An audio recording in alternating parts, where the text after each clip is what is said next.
969. 이 숫자를 처음 들었을 때 대부분의 사람들은 그냥 넘깁니다. 아, 성경에 오래 산 사람이 있었구나.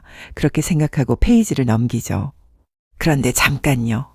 969년이 얼마나 긴 시간인지 한번 실제로 느껴보신 적 있으신가요? 지금 이 영상을 보고 계신 여러분이 태어난 해에서 거꾸로 969년을 빼보면 고려 왕조가 한창 돌아가던 시절입니다. 몽골 침략이 있기도 전 8만 대장경을 만들기도 전에 그 시대부터 지금까지 단 한 사람이 살아 숨쉬며 세상을 지켜봤다는 겁니다. 그것도 혼자서요. 그런데 이게 끝이 아닙니다.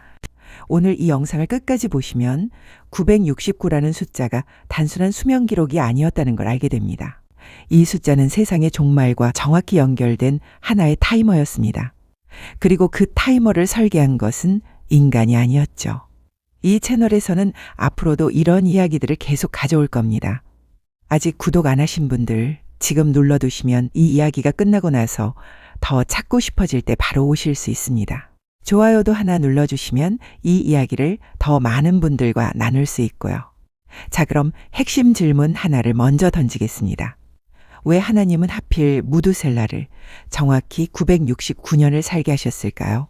1년이 더 많아도 안 되고 1년이 더 적어도 안 되는 딱 969년. 이 질문의 답은 영상 맨 마지막에 드리겠습니다. 지금은 일단 이 이야기의 시작점으로 가보겠습니다. 무두셀라를 이해하려면 반드시 그의 아버지부터 봐야 합니다. 아버지 없이는 무두셀라의 이름도 969년도 아무것도 설명이 안 됩니다. 아버지의 이름은 에녹입니다. 창세기 5장의 족보를 읽다 보면 이상한 점이 하나 있습니다. 이 족보에는 반복되는 패턴이 있거든요. 아무개는 몇 세를 살고 아들을 낳고 그 후 몇 년을 더 살다가 죽었더라. 죽었더라, 죽었더라, 죽었더라. 이 단조로운 리듬이 계속됩니다. 아담도 죽었고 셋도 죽었고 에노스도 죽었습니다. 그런데 딱 한 사람에서 이 리듬이 깨집니다. 에녹. 창세기 5장 24절은 이렇게 적혀 있습니다. 에녹이 하나님과 동행하더니 하나님이 그를 데려가심으로 세상에 있지 아니하였더라. 죽은 게 아닙니다. 데려가진 겁니다. 모든 사람이 죽는 족보 한가운데 딱 한 명 죽지 않은 사람이 끼어 있는 거죠. 이게 얼마나 이상한 일인지 족보를 처음 읽는 독자라면 분명히 멈추게 됩니다. 그런데 더 이상한 건 따로 있습니다. 에녹이 하나님과 동행하기 시작한 게 아들 무두셀라를 낳은 이후라는 겁니다. 에녹은 65세에 미두셀라를 낳았고 그 후 300년을 하나님과 동행하다 데려가졌습니다. 그 전에 65년은요? 성경은 그냥 살았다고만 적습니다. 동행이라는 표현을 쓰지 않아요. 뭔가 달라진 겁니다. 아들이 태어난 이후에.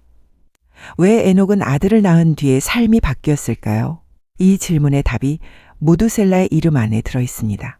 무두셀라. 히브리어로는 메투셀라흐라고 읽습니다. 이 이름의 뜻을 학자들이 오랫동안 연구해 왔는데 두 가지 해석이 나옵니다. 하나는 창 던지는 자입니다.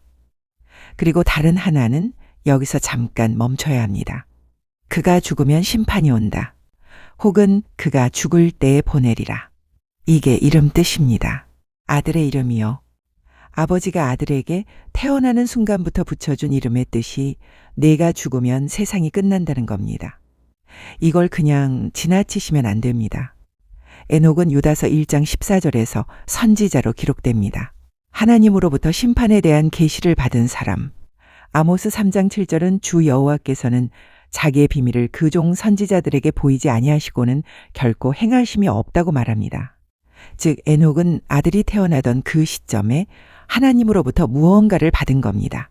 앞으로 세상에 심판이 온다는 것, 그리고 그 심판의 시작점이 이 아이의 죽음과 연결된다는 것. 그래서 에녹은 그 계시를 아들의 이름 속에 새겨 넣었습니다. 단순한 장명이 아닙니다. 이름 자체가 예언이었던 거죠. 그리고 에녹은 그 이후 300년을 아들의 이름을 부를 때마다 심판을 기억하면서 살았습니다. 무두셀라야. 그 이름을 입에 올리는 순간마다 에녹의 머릿속에는 같은 생각이 흘렀을 겁니다. 이 아이가 살아있는 한 아직은 아니다. 이 아이가 눈을 감는 날 세상이 달라진다. 세상에서 가장 무거운 이름을 달고 태어난 아이.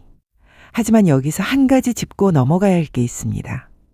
많은 분들이 이 대목에서 이렇게 생각하실 수 있거든요. 그게 정말 이름 뜻이 맞아? 그냥 언어학적 해석 아닌가? 맞는 의심입니다. 그래서 지금부터 성경 본문 자체로 들어가서 숫자로 직접 확인해 보겠습니다. 창세기 5장에는 족보가 나옵니다. 대부분의 사람들은 이 족보를 지루하게 봅니다.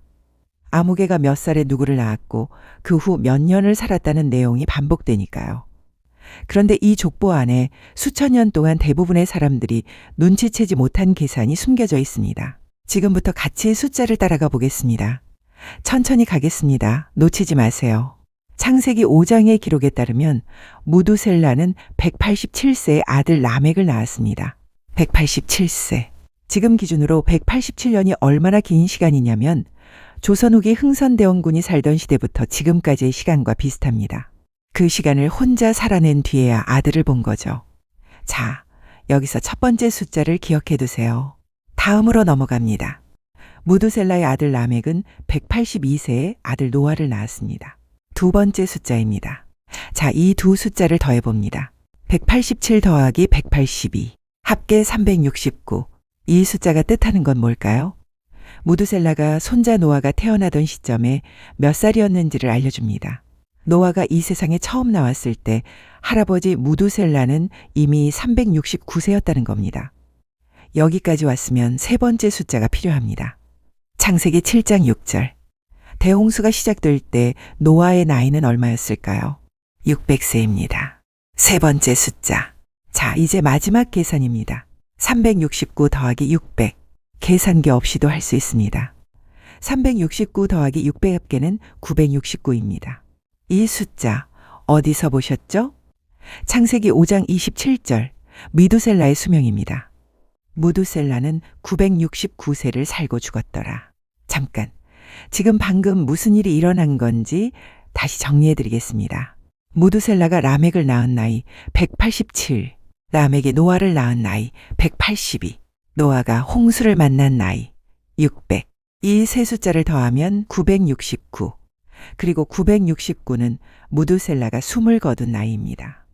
다시 말하면 무두셀라가 죽던 그 해에 손자 노아의 나이가 정확히 600세가 됐고 바로 그 해에 대홍수가 시작됐다는 겁니다. 한 인간의 마지막 숨과 역사상 가장 거대한 심판의 시작이 같은 해에 겹칩니다. 자, 여기서 한번 멈춰야 합니다. 이게 정말 설계된 것일까요? 아니면 긴 숫자들을 보다 보면 어딘가에서 우연히 맞아떨어지는 것처럼 보이는 일종의 착시일까요? 이 의심 당연한 겁니다. 그래서 한번 뒤집어 보겠습니다. 이 계산에서 자릿수 하나라도 틀렸다면 그냥 넘어가면 됩니다. 그런데 187 더하기 182 더하기 602세 숫자의 합은 단 하나의 오차도 없이 969입니다. 그리고 창세기가 기록하는 무두셀라의 수명은 969. 단 하나의 숫자도 단 하나의 연도도 어긋나지 않습니다. 에녹이 이름에 새긴 예언, 그가 죽으면 심판이 온다. 그 예언이 족보의 수학으로 정확히 증명됩니다. 이걸 설계한 것이 인간이라면 최소한 3세대에 걸쳐 살 날을 미리 알고 있어야 합니다. 라멕은 자신이 182세의 아들을 낳을 줄 알고 태어났어야 하고, 무두셀라는 자신이 정확히 969세에 죽을 것을 알고 아들을 187세에 낳았어야 합니다. 그게 가능한 일일까요? 한 줄로 정리하겠습니다. 이 구조를 설계한 것은 인간이 아니라는 겁니다. 3세대의 생애가 각자의 삶을 살아갔는데 그 끝점이 하나의 수학으로 수렴됐습니다. 이것이 성경이 말하는 주권적 섭리의 의미입니다. 인간의 계획이 아니라 그 위에서 작동하는 어떤 설계가 있었다는 것. 그런데 잠깐 이쯤에서 시각을 바꿔볼 필요가 있습니다. 969세를 산 무두셀라. 이걸 우리는 보통 어떻게 봤나요? 대단하다, 엄청 오래 살았다, 부럽다. 그런 방향으로요. 그런데 실제로 무두셀라의 생애를 따라가다 보면 969년이 축복이었는지 전혀 다른 무언가였는지 헷갈리기 시작합니다. 한번 그 시간 속으로 들어가 보겠습니다. 무두셀라가 243세 되던 해 아담이 죽습니다. 인류의 첫 번째 사람, 하나님의 손으로 빚어진 그 존재가 930세를 살고 흙으로 돌아갑니다. 무두셀라는 그걸 눈앞에서 봤습니다. 아담은 무두셀라에게 전설 속 인물이 아니었습니다. 같은 시대를 살았던 사람이었습니다. 그 사람이 죽는 것을 직접 목격한 거죠. 무두셀라는 그 장면에서 무엇을 느꼈을까요? 성경은 그 감정을 기록하지 않습니다. 그냥 사실만 있습니다. 아담이 죽었다는 것, 무두셀라가 243세였다는 것. 그게 전부입니다.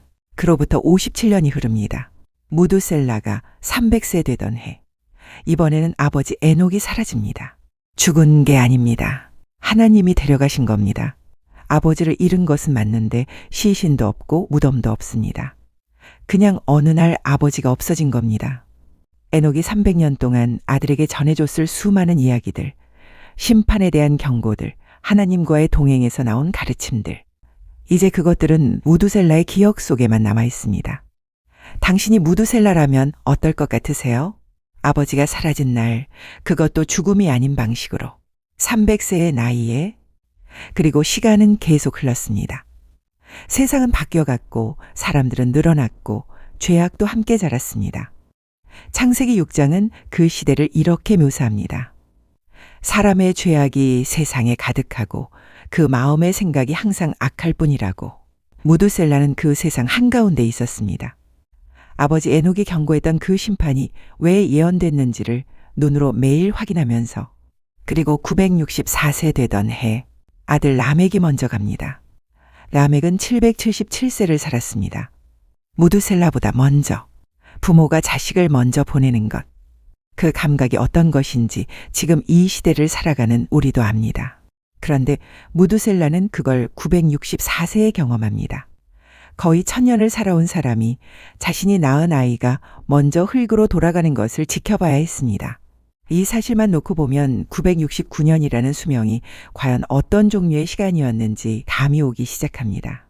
길다는 것이 반드시 풍요롭다는 뜻은 아닐 수도 있거든요.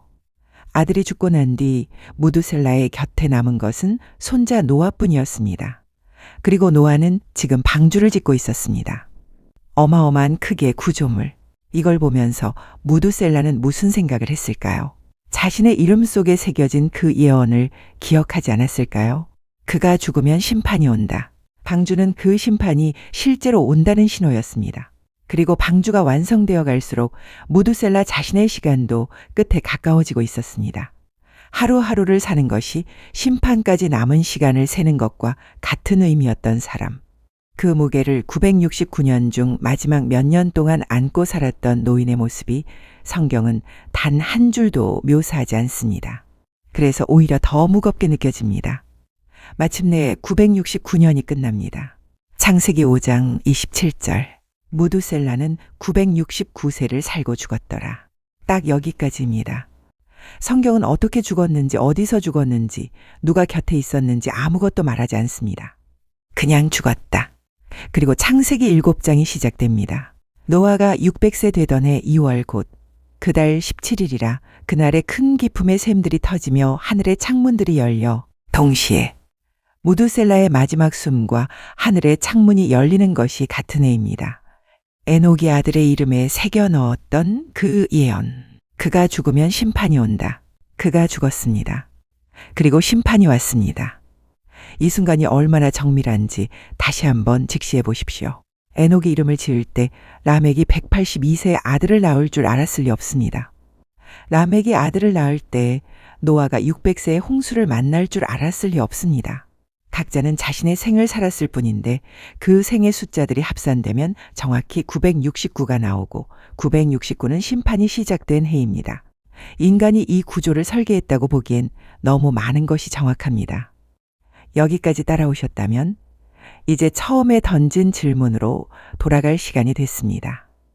왜 하나님은 무두셀라를 정확히 969년을 살게 하셨을까요? 이 질문에 대해 성경이 직접적으로 이래서 그랬다고 설명하는 구절은 없습니다. 그런데 창세기의 숫자들이, 족보의 구조가, 에녹의 예언이 함께 가리키는 방향은 두 가지입니다. 첫 번째, 하나님의 연대기에는 오차가 없습니다. 세 세대의 생애가 각자의 삶을 살아갔는데 그 끝이 하나의 날짜로 수렴됐습니다. 이건 역사가 단순히 흘러가는 것이 아니라 어떤 정밀한 설계 아래에서 전개된다는 걸 보여주는 구조입니다. 계획 안에 우연은 없었습니다. 두 번째, 969년이라는 최장수 기록은 어쩌면 이렇게 읽혀야 하는 것일 수도 있습니다. 미두셀라가 한 해를 더 산다는 것은 세상이 한 해를 더 기다린다는 것이었습니다. 베드로후서 3장 9절은 이렇게 말합니다.